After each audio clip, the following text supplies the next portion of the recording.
السلام علیکم، اسلام آباد سے میں ہوں سید خالد گدادی اور آپ دیکھ رہے ہیں اسٹیٹ ویوز۔ ناظرین، اس وقت پوری دنیا کی نظریں تہران اور واشنگٹن پر لگی ہوئی ہیں۔ ہر کوئی ایران، اسرائیل اور امریکہ کی بات کر رہا ہے، لیکن کیا ہم جانتے ہیں کہ اس جنگ کا پس منظر اور پیش منظر ذرا مختلف بھی ہے؟ اس حوالے سے ایک ذرا ہم منفرد انداز سے یہ دیکھنے کی کوشش کرتے ہیں کہ وہ منظر کون سا ہے جو ہمیں دکھائی نہیں دے رہا۔ سیاست کے ماہرین کہتے ہیں کہ جب دو بڑے پہلوان اکھاڑے میں اترتے ہیں تو اصل میں جو مخالف کو جو وار کرنا ہوتا ہے وہ اس کے جسم پر نہیں بلکہ اس کی غذا اور پانی پر کیا جاتا ہے۔ آج ہم آپ کو بتائیں گے کہ ایران پر گرنے والے بموں کا اصل دھماکہ بیجنگ میں کیوں سنائی دے رہا ہے۔ کیا یہ تیسری عالمی جنگ کی تیاری ہے؟ پہلا محاذ ہم چیک کرتے ہیں کہ وینزویلا سے ایران تک کا جو ہے، یہ جو دو واقعات ہیں یہ بظاہر علیحدہ ہیں، لیکن اگر ان کو جوڑ کے دیکھیں تو پہلا واقعہ یہ ہوتا ہے کہ جنوبی امریکہ کا ملک وینزویلا، وہاں صدر مادورو گرے تو سب نے کہا جمہوریت جیت گئی، لیکن کسی نے یہ نہیں پوچھا کہ وینزویلا کے تیل کا سب سے بڑا خریدار کون تھا؟ وہ تھا چین۔ وینزویلا روزانہ 8 لاکھ بیرل تیل چین کو دے رہا تھا۔ مادورو گئے، پائپ لائن کٹ گئی۔ اب آئیے ایران پر۔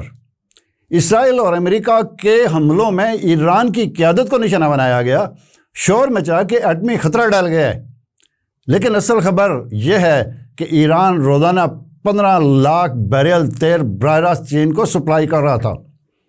جیسے ہی جنگ شروع ہوئی، چین کی یہ دوسری بڑی سپلائی لائن بھی کٹ گئی۔ دنیا کے مشہور ماہر معیشت رے ڈالیو کہتے ہیں کہ جب بھی کوئی ابھرتی ہوئی طاقت کسی پرانی سپر پاور کے قریب پہنچتی ہے تو جنگ ناگزیر ہو جاتی ہے۔ جرمنی ابھرا تو پہلی جنگ عظیم ہوئی، جاپان سامنے آیا تو دوسری جنگ عظیم ہوئی۔ اب چین 2030 میں دنیا کی سب سے بڑی معیشت بننے والا ہے، جو امریکہ کے لیے بقا کا خطرہ ہے۔ چین کی معیشت ایک ایسا انجن ہے جسے چلنے کے لیے 73% تیل باہر سے چاہیے۔ اس کی 4 پائپ لائنیں تھیں۔ وینزویلا کٹ گئی، ایران کٹ گئی، روس پابندیوں میں پھنسا ہوا ہے، اور سعودی عرب جنگ کے سائے میں ہے۔ جب انجن کا ایندھن رک جائے تو انجن خود بخود رک جایا کرتا ہے۔ یاد رہے کہ یہ صرف تیل کی جنگ نہیں ہے۔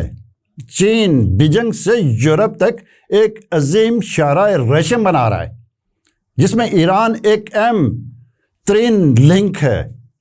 ایران میں عدم استحکام کا مطلب کیا ہے پتہ ہے؟ چین کے تجارتی راستوں کی بندش۔ امریکہ نے ایک تیز سے 2 شکار کیے ہیں۔ چین کا جو ایندھن ہے اس کو روکا اور اس کا راستہ بھی بلاک کر دیا ہے۔ ناظرین، یہ سب ایک بڑے مقابلے کا پیش خیمہ ہے، اور وہ مقابلہ کون ہے؟ وہ مقابلہ ہے جو تائیوان میں ہونا ہے۔ تائیوان جہاں دنیا کی 90% جدید ترین مائکرو چپس بنتی ہیں۔ امریکہ چین کو تائیوان کے مرکز سے پہلے عدم ہوا کر دینا چاہتا ہے۔ اس دوران امریکہ کو ایک اور فائدہ بھی ہو رہا ہے۔ مشرق وسطیٰ میں جتنا بارود گرے گا، خلیجی ممالک اتنے ہی زیادہ اربوں ڈالر کے امریکی ہتھیار خرید رہے، یعنی ہر دھماکہ امریکہ کے لیے ایک نیا بزنس کنٹریکٹ ہے۔ اس ساری گفتگو کا خلاصہ یہ ہے کہ ایران پر ہونے والا ہر حملہ دراصل بیجنگ کے معاشی قلعے پر ایک وار ہے۔ یہ وہ اسٹریٹجی ہے جس کے 5 فائدے ہیں: چین کو کمزور کرنا، توانائی کو روکنا، راستے بند کرنا، خطے پر کنٹرول اور ہتھیاروں کی فروخت۔ آپ کو کیا لگتا ہے؟ کیا چین اس معاشی ناکہ بندی کا جواب دے پائے گا، یا دنیا ایک اور نئی جنگ کی طرف بڑھ رہی ہے؟ اپنی رائے سے ہمیں ضرور آگاہ کیجیے۔ ہمیں اجازت دیجیے۔ اللہ نگہبان۔